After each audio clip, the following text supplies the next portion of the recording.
ஐயா, உங்களை பார்க்க ஒரு ஐயா வந்திருக்காங்க. மேனேஜர் ஐயா உங்களை கையோட அழைச்சிட்டு வர சொன்னாங்க என்ற காமாட்சியின் பின்னாளிலேயே நடந்தார் அவர். ஐயா கிட்ட ஒன்று கேட்கலாமுங்களா? கேளேன் காமாட்சி. ஏயா, நீங்க அந்த இல்லத்தை விட்டு போறீங்களாமே, நெசமா? அவர் சிரித்து கொண்டே, நீ சொல்லு காமாட்சி, இருக்கட்டுமா போகட்டுமா? நீங்க தான் முடிவு பண்ணணும்.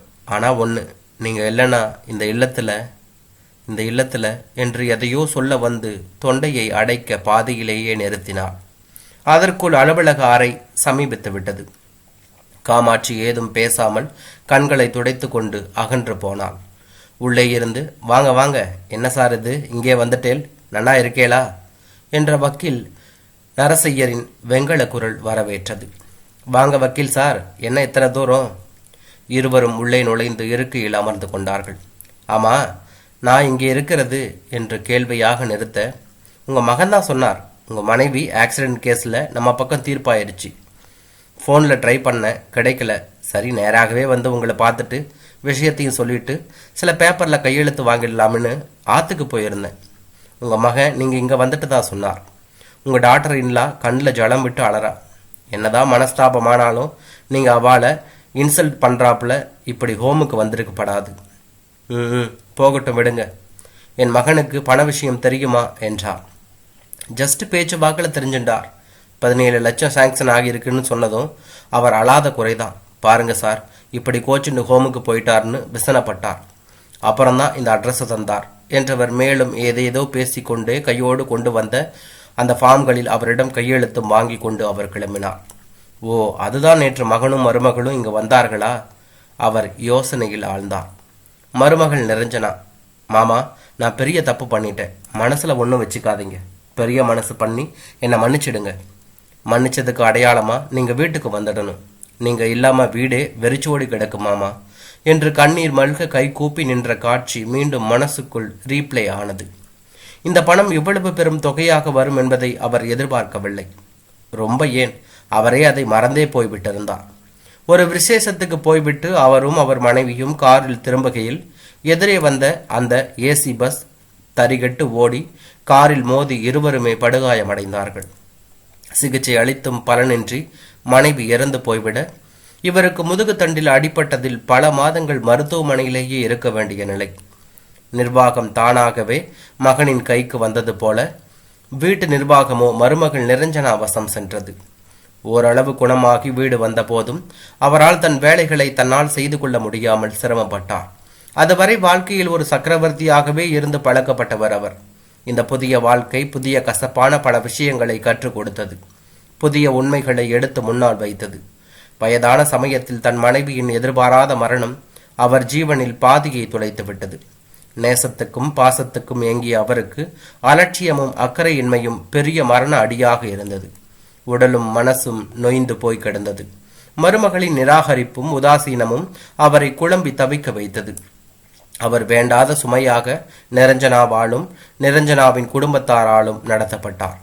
மகனும் அதை ஆமோதிப்பது போலவே நடந்து கொள்வதை அவரால் பொறுத்து கொள்ள முடியாமல் போய்விட்டது. அவருடைய உடல்நிலை காரணமாக அவருடைய பிரசன்னமே அவர்களுக்கு அவமானகரமாக இருப்பதை அவர் உணர்ந்தபோது குழந்தையைப் போல தவித்தார். கூனி குறுகலானார். உயிரோடு இருப்பதே பெரும் தண்டனையாக சுமையாக எண்ணி குமைந்தார். திடீரென்று ஒரு நாள் மகன் இந்த இல்லத்தில் சேர்த்துவிட்டு பணத்தை கட்டிவிட்டு போனபோது அடிப்பட்ட பறவையைப் போல வேதனையை உணர்ந்தார். இன்று கூட அந்த நினைவு பசுமையாக அப்படியே இருந்தது. கொஞ்சம் கொஞ்சமாக நிஜத்தை புரிந்து கொண்டு சுய பச்சாதாபத்தை விலக்கி வைத்து மெல்ல மெல்ல இல்லத்தில் பொருந்திய மனசும் உடலும் மெல்ல வசத்துக்கு வரும்போது தான் மட்டுமல்ல, இங்கே தனிமரம் தோப்பாகி கிடக்கும் நிதர்சனம் புரிந்தது. இளமையையும் பணத்தையும் ஆரோக்கியத்தையும் வயிற்றில் பிறந்த பிள்ளைகளுக்காகவே தொலைத்துவிட்டு முதுமையில் சப்பி போட்ட கொட்டையாய் எரியப்பட்டு விட்ட கேவலம் புரிந்தது. நேசம் தேடி தவிக்கும் அந்த வினோதமான மாயலோகம் அவரையும் கை நீட்டி கண்சமிட்டி அழைத்தது. அவர் நிதானித்தார், சுதாரித்து கொண்டார். பிசினஸ் மேன் இல்லையா, இயற்கையாகவே கணக்கு போடுபவர். பொதுவாக இல்லத்தின் மேற்பார்வை பொறுப்பு பங்கு போட்டு கொண்டார். இயல்பாகவே அந்த இல்லத்தையும் அங்கு உள்ளவர்களையும் மேம்படுத்த இதுதான் முடிவென்ற பின் அதையே எண்ணி அவதிப்படாமல் முன்னால் விரிந்து கிடக்கும் வாழ்க்கையை காண முனைந்தார். அவருடைய வியாபார மூளை வழிவகுத்தது. தியானம், யோகா, ஆன்மீக நிகழ்வுகள் என்று பல மாற்றங்களை கொண்டு வந்தார். கூடவே சும்மா கிடந்த நிலத்தில் தோட்டம், விளையாட்டு, கூடவே கைவினைப் பொருட்கள் செய்ய, கற்க, அவற்றை விற்க என்று வேறு பாதையை, வெளிச்சத்தை காட்டினார். நம்முடைய வாழ்வு நம் கையில், நம் சந்தோஷம் நமக்குள்ளே என்ற எண்ணங்களை விதைத்தார். அந்த விதைகள் மெல்ல மெல்ல வெளியே வர நாள் பிடித்தாலும் பச்சைக்கென்று உயிரோட்டமாக வெளியே வந்தது. தங்களுக்கென்று வாழவும் நேரமும் கலைகளும் இன்னும் பிறவும் உள்ளன என்பது புரிந்தபோது வாழ்க்கை இனிமை சுட்டியது. ஒவ்வொரு நாளும் சுமையாய் விடிந்து போய் சுறுசுறுப்பாய் விடிந்தது. கூடவே மகிழ்ச்சியை கையை பிடித்து கூட்டி வந்தது. முதியோர் இல்லம் இளையோர் இல்லமாக மாறியது. மகனும் மருமகளும் வந்து பேசிவிட்டு சென்ற முதலே இல்லத்தில் சுரத்து குறைந்தாற் போல தோன்றியது. காமாட்சி, கொம்பண்ணா, சின்னத்தாயி, பொண்ணு, மேனேஜர், ஏன் மற்ற கூட இருப்பவர்கள் கூட ஏதோ அவஸ்தையுடன் நடமாடுவதாக தோன்றியது. அவர் நெடுமூச்சு விட்டார். அப்பா போலாமா? என்ன மாமா அப்படியே கிடக்கு, பேக்கிங் பண்ணலையா? நிரஞ்சனா அன்பாக கேட்டாள். எதுக்குமா? எனக்கு இங்கேயே பிடிமானம் வந்துட்டு, இப்படியே இருந்துட்டு போறேன். அந்த பக்கமாக போய் கொண்டிருந்த மேனேஜரை அழைத்தாள் நிரஞ்சனா. சார் நீங்களே சொல்லுங்க, ஏதோ கெட்ட காலம் பிரிச்சு வச்சிட்டது, அதுக்காக காலத்துக்கும் பிரிஞ்சேதான் இருக்கணுமா?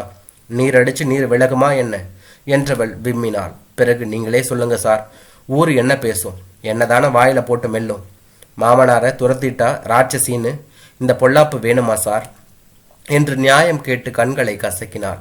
ஆமாம்மா, நீங்க சொல்றது வாஸ்தவந்தான். நாங்களும் சாரை விட்டு பிரிஞ்சு எப்படி இருக்க போறோமோ. தங்கமான மனசு. இவர் வந்த பிறகு இல்லமே மாறி போயிடுச்சு. அது மட்டுமல்ல, இந்த மனசு யாருக்குமா வரும்? வந்த பணத்தை இந்த இல்லத்துக்கும் அனாதை பிள்ளைகளுக்கும் இல்லத்துக்குமா பாதி பாதியா பிரிச்சு எழுதி வச்சிட்டாரே. இவ்வளோ பெரிய மனசு யாருக்குமா வரும்? யாருக்கு வரும்?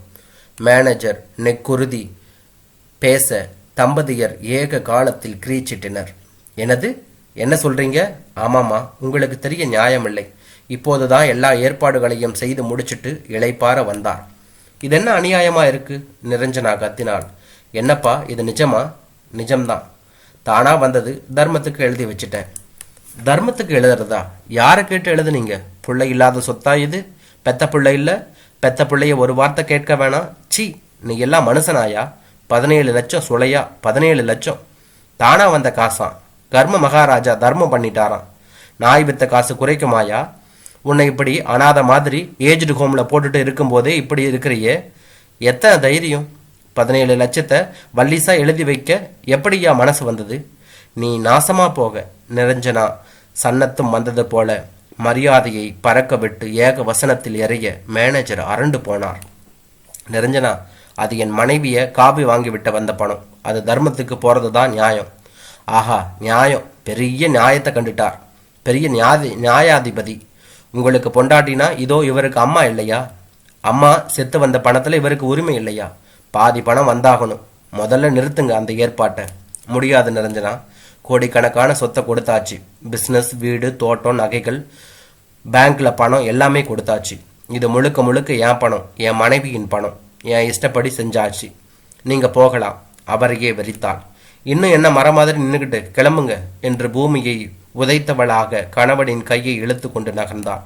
அம்மா அம்மா, சாரை அழைச்சிக்கிட்டு போகலையாம்மா என்று பின்னாளிலேயே ஓடி வந்த மேனேஜரை நின்று கண்ணால் எரித்தவள், இந்த வெத்து ஆளு இனிமே எதுக்கியா?